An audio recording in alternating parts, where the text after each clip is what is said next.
Ross King is a changed man since departing in early 2014 for what started out as a relaxing trip to Singapore to visit relatives. A side trip to Cambodia has brought the former professional engineer out of retirement.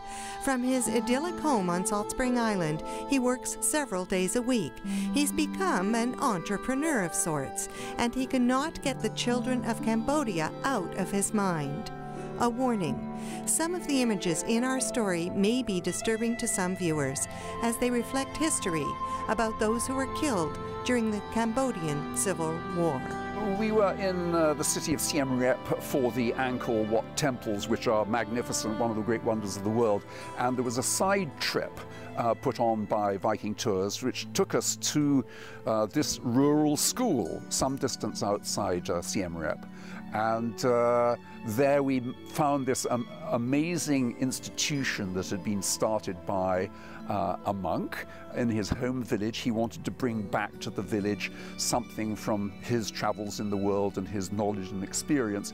And for the last 6 and 7 years, he's been developing a school absolutely from grassroots, using nothing but local resources. And bear in mind that there aren't any teachers in rural Cambodia. So the few people who could speak English taught other kids to speak English, and as those kids started to get older, the kids would teach the younger kids English, all in a dirt compound with buildings made by the local villagers with hand-hewn wood, and it was a complete sustainable grassroots operation, which I found absolutely admirable and heartwarming.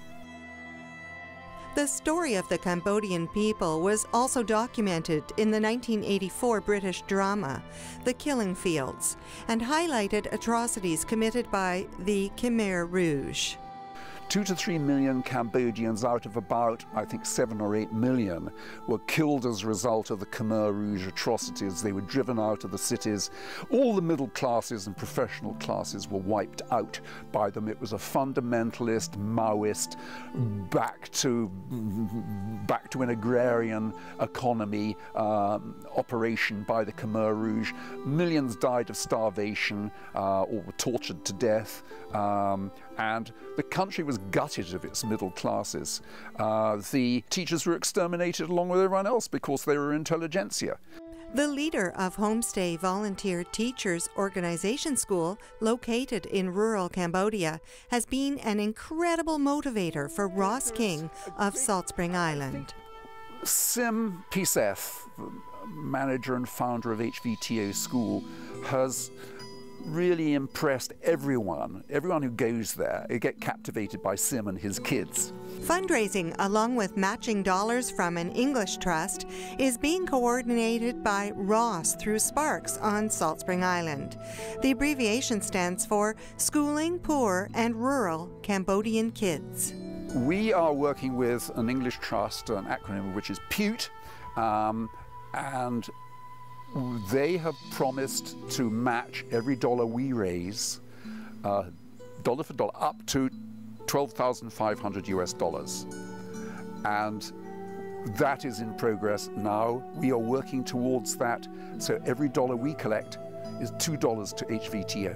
As the children get older, and they're now after 6, 7 years, they're beginning to move to the need for secondary education, which can't be handled in the village. The nearest secondary education is in the city of Siem Reap, but it's too far away for them to make the travels daily. And so the project that the English Trust and we are working on is to provide safe dormitory accommodation for kids at a very vulnerable age.